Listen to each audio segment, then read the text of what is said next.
Hey ChatGPT, does the sky rest on a mountain? Reply in 30 seconds, please. Cleophy, yes. The letter Caff at the beginning of Surah Caff, chapter 50, is one of the Arabic disjointed letters, mu'atatat, found in several chapters of the Quran. These letters have intrigued scholars and commentators for centuries, leading to various interpretations and theories about their meanings. One interpretation links Caff to the mythical Mountain Qaf, which is often described in Islamic literature as a great mountain or range that encircles the earth. It's sometimes depicted as a majestic emerald mountain, symbolizing the boundary of the known world and representing both a physical and spiritual significance. Additionally, the use of disjointed letters in the Quran is believed to capture the attention of listeners and invite reflection on the divine messages that follow. The exact meaning of these letters remains uncertain, allowing for a variety of interpretations and a deeper exploration of the themes of the surah. Wow, it is quite an interesting topic, ChatGPT. Let's see what Jack and Wilson has to tell us about this topic. I heard them before they were talking about it. Over to you, Jack. Hey everyone, before we get started, I noticed in my YouTube channel analytics that many of you watching aren't subscribed. If you could do me a big favor and hit that subscribe button, I'd really appreciate it.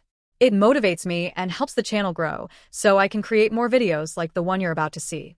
Also, as some of you requested, my team has launched a website where you can read my books and find transcripts of all my videos in the form of small booklets. The link is in video description. We're working hard to produce informative videos daily, along with books and transcripts. I'd love your help in spreading dawah, calling to Allah's message. Please click the join button to show your support. Now, let's dive in. All right, so are you ready to go deep on this one? Because today we're diving into some really fascinating stories. Oh, I'm ready. Okay, great. Let's do it. These stories are found in some Quranic commentaries, and they're like interpretations of these mysterious letters that are at the beginning of 29 chapters of the Quran. Yeah. And specifically, we're going to be looking at Qaf today. Right. Which is at the beginning of the 50th chapter. Okay. And what's so interesting about these stories is like how they evolved. Right. And how they reflect kind of the way people centuries ago understood the universe and why some scholars felt this need to explain something that was explicitly not explained in the Quran itself. Yeah, that's a good point. So, for example, one of the more fantastical ideas that we're going to be uncovering today is like this mountain that's made entirely of emerald. Oh, wow. And it's so large that it encompasses the entire earth. Okay, yeah, I think I've heard of that one. Have you? Oh, you've heard of this one. Yeah, a little bit. Okay. I'm excited to hear more about it, though. Yeah, so it's going to be a really interesting exploration. These interpretations offer us a glimpse into, like, how people back then saw the world. Yeah. You know? Right, and it's such a captivating blend of, like, faith and cosmology and even a bit of, like, creative storytelling. Yeah, totally. Well, it's really cool. So we're talking about those sets of letters. Right. Sometimes they're called disjointed letters that are found at the beginning of 29 chapters in the Quran. Yeah. And these have really puzzled scholars for centuries. Oh, for sure. They're really a mystery. Yeah. Like, even today, I think it's important to remember that a lot of scholars just said, oh, that's true. like, we don't know what they mean. Right. And, you know, it's really a testament to their intellectual honesty. It is. That they were willing to just say that. Right, and just admit we don't know. Yeah. But, like, you know. But you can imagine. Yeah, as you might imagine. The allure of the unknown Yeah. was just too strong for some to resist. Right. I can only imagine, like, even today, we struggle to keep up with, like, new texting slang. Oh, totally. Right, all the time. So can you imagine trying to decipher these ancient texting abbreviations? I know, that's a great way to think about it. Right. Yeah. From centuries ago. I know, it's like, yeah, what do they mean? Right. By these letters. Like, what were they trying to say? Yeah, were they just like, hey, this is just a random letter, or is there something deeper? Like, is there some code that we need to break here? Right. And when it comes to the 50th chapter, Caff, some of the interpretations really go they do far beyond just trying to, like, way beyond decode the letter. Yeah. Right. It's more than just what does Qaf mean? Right. It's like, what does it represent? Exactly. Yeah. Okay, so before we jump into, like, all the really cool interpretations. Can you give us a little bit of background on Tafsir? Sure. So Tafsir is basically just a fancy word for interpretations of the Quran. Okay. You know, it's It's like the body of work exactly. dedicated to like explaining it and interpreting it. Yeah, and it's important to remember that there are a lot of different schools of tafsir. Okay. And they all have their own methods and perspectives. Okay. So some of them focus on, you know, the literal meaning of the text. Right. And others kind of go deeper and look for the allegorical and metaphorical layers.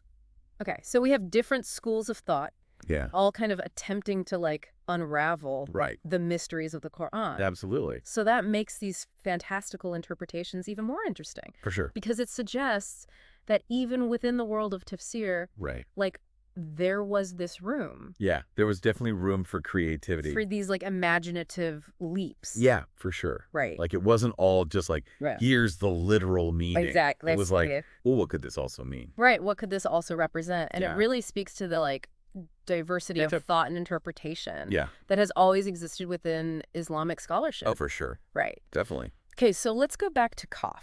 Okay. What are some of the more like creative Yeah. interpretations? So one of the really striking interpretations Yeah. comes from Tafsir al-Jalain. Okay. And this commentary suggests that Qaf actually refers to a mountain, Okay. a colossal mountain. All right. And get this, it's made entirely of emerald. Wow. And it's so big Okay. that it encircles the entire earth. A mountain made of emeralds. Yeah. That's I know. Pretty amazing. a really wild concept. It is? Like, what do you think prompted them to even think of something Yeah. so extravagant? That's a great question. Right. I mean, Was it like a fascination with precious stones at the time? well, I'm sure that played a role. Okay. I mean, emeralds were very valuable back then. And, you know, that vibrant green color. Right. It could have symbolized all sorts of things like life abundance, Yeah. even paradise, Okay.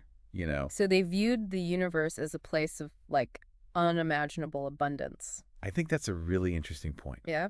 And it's worth noting that a lot of ancient cultures Right. believed in this idea of a cosmic mountain. Oh, wow. That was like the center of the world, Okay. or like a bridge between heaven and earth. So this Emerald Mountain, Yeah, it could have been like a symbolic representation of those beliefs. exactly. That But would- with an Islamic With a twist. distinctly Islamic flavor. Yeah, exactly. Right. It's so cool how they blended all these influences together. Yeah, I love that. Yeah. Like how they blended those cultural influences. Yeah, it shows that they weren't just working in isolation. They were Mhm. drawing on all these existing ideas, Right. beliefs, Yeah. storytelling traditions. They were trying to make sense of Yeah. the Quranic text. Yeah, they were like, how can we understand this Right. in light of everything else we know Yeah. Yeah. about the world? And I love that. Yeah. Okay, so So it gets even more interesting. Yeah. Are you ready for this? tell me about the seven Earths. Okay, so I know this is one of your favorites. it's a good one. Yeah. So the story from Tafsir al-Jalain, Right. it doesn't just describe one Earth. Okay. It describes seven. What? 7 Earths. Okay, hold on. Each with its own Emerald Qaf mountain. 7 Earths, each with their own Yes. Emerald Mountain. Right. And they're separated by oceans. By vast oceans.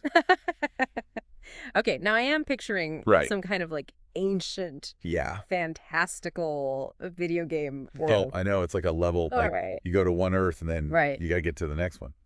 What was the purpose of these additional Earths That's a good question. in this story? The commentary Right. doesn't really say explicitly Okay. why there are 7 Earths, Okay. but it does mention that they're inhabited. So perhaps it was to convey the vastness Yeah, I think that's a good point. of God's creation. Yeah, like God created all these different Earths And all these different with all these different beings on them. forms of life. Exactly. But if each Earth had its own Qaf mountain, Right. wouldn't that mean It would mean 7 skies? 7 skies. Oh, wow. Exactly, like a cosmic layer cake. I love that. Right. Yeah. So we have the 7 Earths, Hmm. each with its own emerald mountain. Yep. And then above them, Above them, 7 skies. 7 skies. It's such an... Elaborate and imaginative. It is. Huh. Yeah, but we're just getting started because Okay. there's another... Just more. Oh, yeah. Okay. An even more fantastical story about Qaf. Okay, bring it on. All right, so this one comes from Tafsir al-Qurtubi, and it involves a familiar but mysterious figure, Okay. Khidr. Oh, yeah. Do you remember him? I remember Qidr From the 18th chapter. from the 18th chapter. He journeys with Moses, That's right. and now he's part of the Qaf story. He is. Oh, this I have to hear. Okay, so according to this commentary, Okay. Khidr is traveling. Mm-hmm. And he comes across this legendary mountain, Qaf. Okay. And here's where it gets really interesting. Okay. They have a conversation. Wait a minute. Khidr is having a conversation with a mountain. Khidr is talking to a mountain. Okay. Yeah. All right. These are getting weird. Where it gets really interesting. Yeah. What kind of conversation are we talking about? So it's not just like Right. small talk. I hope not. Khidr asks the mountain about its nature. Okay. And the mountain replies. The mountain talks back. The mountain talks. Okay. They were not afraid to No, they weren't. personify even inanimate objects. Not at all. And it's so interesting. Yeah. That Khidr encounters the mountain. Right. Like, what does that It's add to the story? It's such a clever way to tell the story. Right. Because by giving the mountain a voice, Mm-hmm. the commentator can make it reveal all these secrets. Okay, so the mountain becomes an active participant Exactly. in the story. Yeah. And what does the mountain reveal? Okay, so the mountain says, What? I am Qaf. Okay. And then it goes on to explain Okay. that all the smaller mountains that we see on Earth Mm-hmm. are like its roots. Okay. And each of these roots is connected to a city. Okay. And when God wants to cause an earthquake in a particular city, Mm-hmm. he commands the mountain Okay. to shake that specific root. That is an incredible image. Right. Like, It's like this massive network it's like this massive network underneath the earth. beneath the surface. Yeah. All controlled by this All connected. monumental Skull mountain. Yeah. And it really shows you. It does how much power they attributed Yeah. to the natural world. It's not just about geography. Right. It's about God's control Yeah.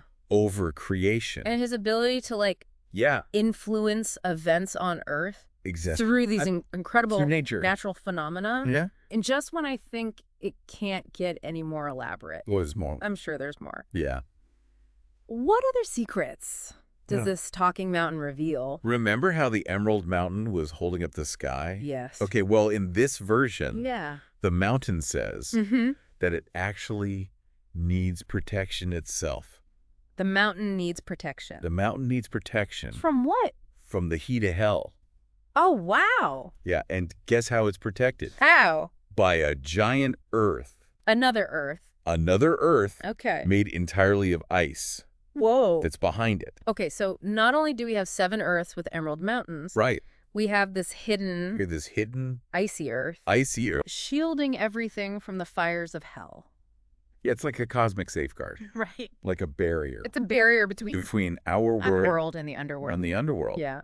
And the commentator even says Oh, yeah. that it would take 2,500 years 2,500 years. to journey across Yeah. this Thank you for joining us for today's podcast.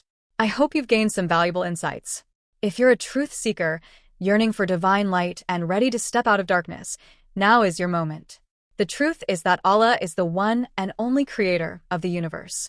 He has sent over 124,000 messengers and prophets to guide humanity, starting with Adam and culminating with the final messenger, Prophet Muhammad, peace be upon them all. If you resonate with this message, you might be ready to embrace Islam. Simply recite the Shahada, the Islamic declaration of faith. For further support, feel free to join our WhatsApp group. You can send us a private message there. The link is in the video description. Don't wait until it's too late. We look forward to connecting with you soon.